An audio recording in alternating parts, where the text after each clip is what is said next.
पिछड़ा और अति पिछड़ा वर्ग का सबसे ज्यादा दबदबा है क्योंकि 27% ओबीसी आबादी है, जबकि अति पिछड़ा वर्ग की तादाद 36% है।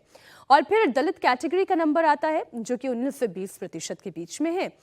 सवर्ण 15% से ज्यादा है और 1% आदिवासी आबादी है। और इसलिए कास्ट फैक्टर को बड़ा ख्याल में रखते हुए फिर उसी तरीके का बाइफोकेशन भी किया गया है मंत्रिमंडल में भी। ओवरऑल मंत्रिमंडल की हम तस्वीर देखें अगर देवेंद्र, ये नए मंत्रियों के शपथ के बाद जो दिखाई देगी,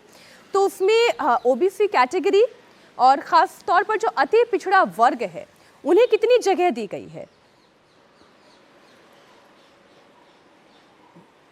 हाँ, आपने सुना कि इसमें से 7 में से ओबीसी और अति पिछड़ा यानी कि ईबीसी दोनों को अगर जोड़ दें तो 7 में से 5 हैं वो फॉरवर्ड कम्युनिटी के, सिर्फ 2 हैं इस विस्तार के अंतर्गत। तो समझा जा सकता है कि जो बड़ा पॉकेट है बीजेपी के वोट बैंक के लिहाज से, वहाँ पर रिप्रेजेंटेशन भी दिया जा रहा है, क्योंकि आपके विधायक उस कम्युनिटी से आते हैं, वोटर्स कम्युनिटी के ज़्यादा वोट करते हैं, तो ऐसे में रिप्रेजेंटेशन वाली बात स्वाभाविक सी हो जाती है और वही रिप्रेजेंटेशन देने की कोशिश की गई। अन्यथा जैसे कि पहले मैंने आपको बताया कि उसमें नाम के लिहाज से भी बात करें तो विकल्प आए थे, जो 17-18 नाम को शॉर्टलिस्ट किया गया था, लेकिन वो सीट क्योंकि सीट सिर्फ 7 है तो वहाँ पर इस काम को करना था। दूसरा, विभाग के लिहाज से अगर देखें तो जेडीयू और बीजेपी के भीतर विभागों के लिहाज से इसमें बड़ा फर्क नहीं है। संख्या के लिहाज से ज़रूर आपको फ़र्क ज़्यादा बड़ा नज़र आएगा, विभागों के लिहाज से उतना बड़ा फर्क नहीं है। लगभग 1-2 सीट का ही इसमें विभाग डिपार्टमेंट यानी कि डिपार्टमेंट वाइज जब मैं बात कर रहा हूँ तो उसमें आपको फ़र्क नज़र आएगा। लेकिन क्योंकि बीजेपी के पास विधायकों की संख्या ज़्यादा थी तो लाजमी तौर पर उन्हें ज़्यादा विधायक मंत्री के तौर पर अकोमोडेट करने थे ताकि पॉलिटिकल रिप्रेजेंटेशन सरकार में दिख सके। मीनाक्षी,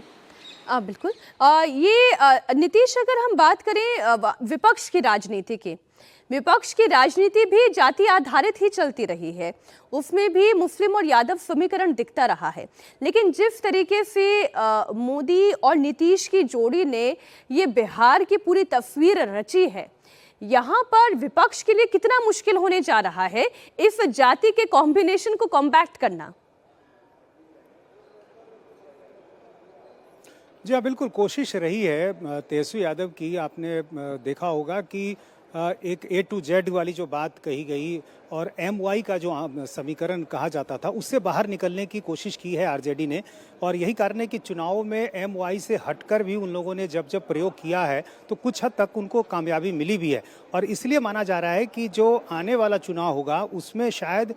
तेजस्वी यादव की कोशिश होगी, लालू यादव की कोशिश होगी कि MY तो अपने पास है ही, वो बिल्कुल मजबूत उनका समीकरण है, और इससे हटकर यदि अति पिछड़ी और पिछड़ी जातियों को ज़्यादा जगह दी जाती है तो ऐसे में उनका जो बेसपोर्ट होगा उसके जरिए उनको कुछ हद तक सफलता मिल सकती है। तो यही कारण है कि आप देखें कि जो नीतीश कुमार का लवकुश वोट है उस पर आरजेडी लगातार डोरे डालने की कोशिश कर रहा है। और चुनाव में जिस तरह से लोकसभा चुनाव में कुशवाहा समाज के कई लोगों को टिकट दिया गया और उसमें कामयाबी भी मिली है, तो इन सब बातों को आप ध्यान से देखें तो आपको लगेगा कि आरजेडी की भी कोशिश है कि वो अपने वोट बेस को बढ़ाए। माई के जगह अब बाप का नारा उन्होंने दिया है, BAAP, उसमें बहुजन, अगड़ा और आधी आबादी और गरीब, पुअर, इसको वो जोड़कर चलते हैं। तो जरूर ये कोशिश है और ये सच भी है कि यदि आरजेडी को सत्ता में वापसी चाहिए तो MY से आपको बाहर निकलना होगा, उसको A to Z में तब्दील करना होगा। लेकिन ये इतना आसान भी नहीं है और यही कारण है कि जो एनडीए है उसकी तरफ से कोशिश की जा रही है कि मतलब आप ये कह रहे हैं कि जैसे जैसे आरजेडी अपनी पॉलिसी में विस्तार करने की कोशिश कर रही है, मैं इसी के बनस्पत अगर बात करूं देवेंद्र आपसे भारतीय जनता पार्टी की रणनीति की, या फिर मैं जेडीयू की भी बात करूं, जो इनका अपना अपना वोट बैंक है वो तो है ही, लेकिन क्या यादव वोट बैंक तक भी कोई पहुंच जेडीयू या बीजेपी बना पाई है? क्योंकि यादव वोट हमने हमेशा देखा, चाहे उत्तर प्रदेश हो या फिर बिहार हो, वो बड़ा इंटैक्ट रहता है, उसमें बहुत ज्यादा कुछ दाएं बाएं फेरबदल नहीं होता है।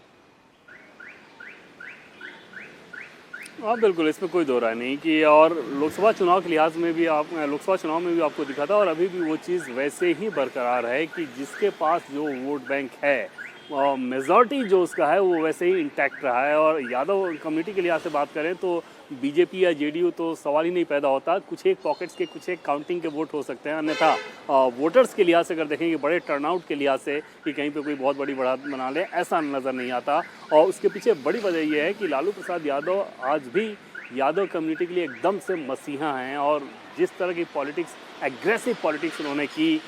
और जो शासन उन्होंने चलाया उसमें यादव कम्युनिटी के लोगों को एकदम से ये फील हुआ कि ये उनका राज है। और उस दबदबे को जब जेडीयू बीजेपी की सहयोगी दल की सरकार ने ख़त्म किया तो समझा जा सकता है कि उनके अंदर किस प्रकार की एक टीस होगी कि हमारे राज को इस गठबंधन ने ख़त्म किया था। और वो टीस बीजेपी ने बहुत ज़्यादा कोशिश की कि खासतौर पे यादवों के जो यूथ हैं वो अट्रैक्ट हुआ। और लोकसभा चुनाव में उसमें फ़र्क पड़ा 2014 के लोकसभा चुनाव में। उसमें 2014 के लोकसभा चुनाव की बात करें या 2019 के लोकसभा चुनाव की बात करें तो उसमें एक बड़ा हिस्सा यादव के यूथ का ऐसा नजर आया जो प्रधानमंत्री नरेंद्र मोदी करिश्मे के साथ गया, लेकिन विधानसभा में स्थिति बिल्कुल वैसी नहीं है, वहाँ आरजेडी के साथ ही।